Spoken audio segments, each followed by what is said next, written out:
Oh, we don't see those at all. No, no, that's rare occurrence. Legacy of the Void. Rarer than Protoss, he said heavily sarcastically. Spawning here in the top right. The score is tied up 2-2. We'll see if he can bring it home. It's going to be the Red Zerg player, Targa.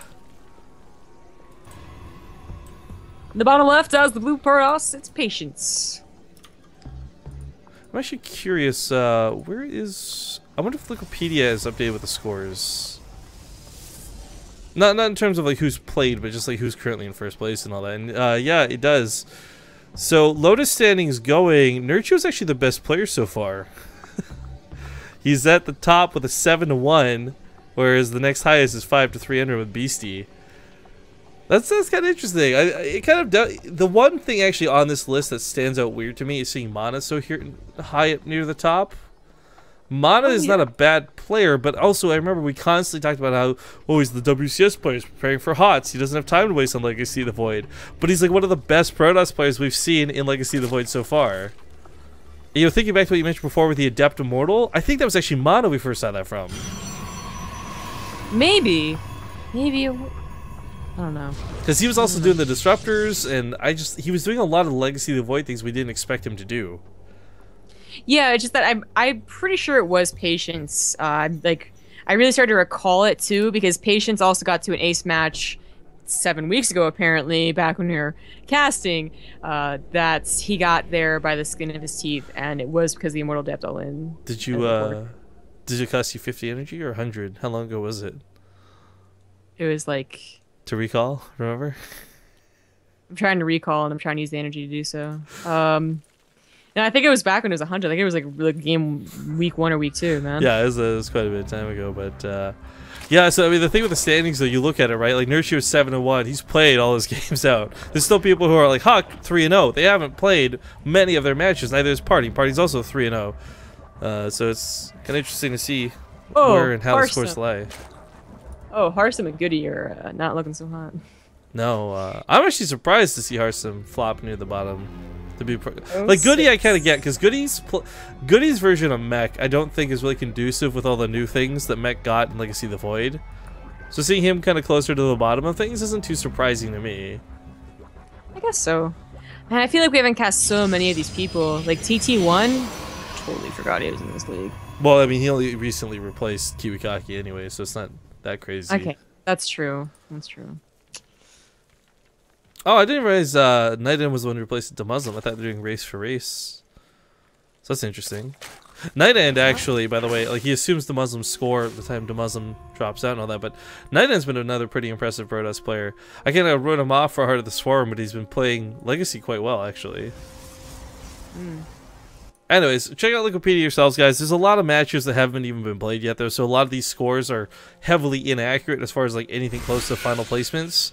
But again, people like Nurchio and Beastie who have played majority of their games, their scores are almost set.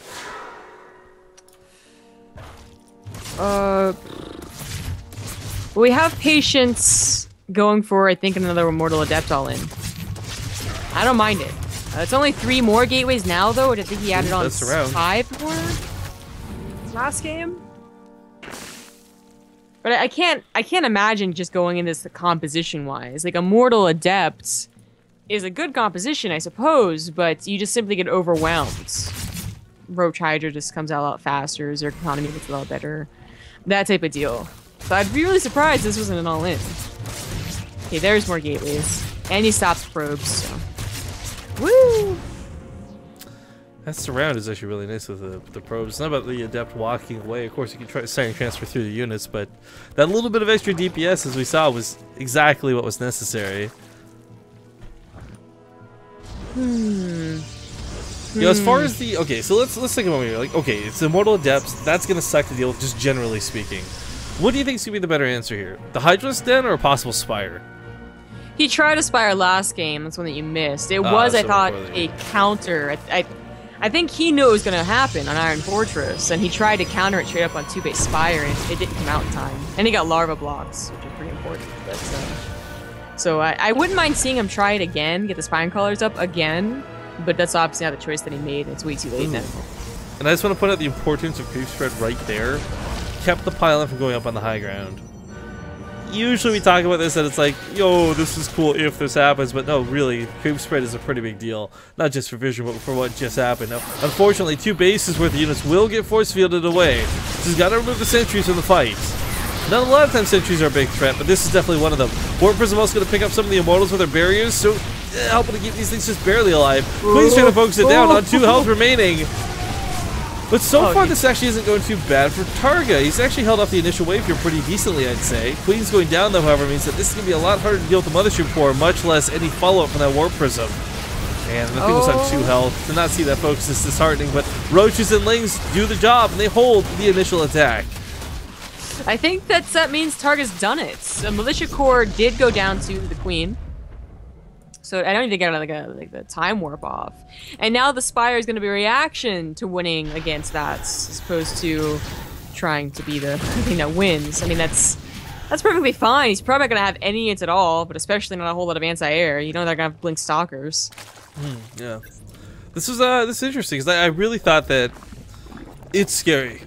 You've got, pardon me, all these Roaches against that many Immortals. Like, you just got to assume the Roaches are going to have a bad time, but... Oh, it did not go well for Patience. Did not. Now, I think this is going to be close to the end here. Once the Mutas come out, I mean, he might try and hold on to a couple of Stalker Warp-ins, but then the Roaches and the Lings are going to infiltrate his 3rd or his natural or something, and then that's going to be just too much to deal with. Warp Prism keeps barely escaping, so very barely. Saves the Immortal, nicely done. But I agree. I think the Mutalisks, whatever way they failed in that last game that I didn't get to see, I can only imagine they'll succeed this game, because Targa's already shown with Roaches and Lings, and of course Queens, he can hold off this sort of compositional style. But whether the Mutas are at home defending, or if they've gone to kill probes in the mineral line while the attack goes on, either way, the benefit of having those in play is going to be huge. Even if it is only 8 and no more. 8's gonna be enough, though. It's gonna be able to snipe the Warp Prism. If there's other Militia, they'll get that too. Oh, the Militia recalled. My bad. But still, I mean, now it's like low on health, same with the Warp Prism.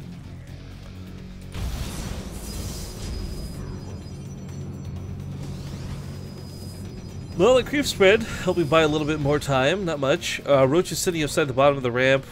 This is a little bit scary. He's actually cut off from his own forces.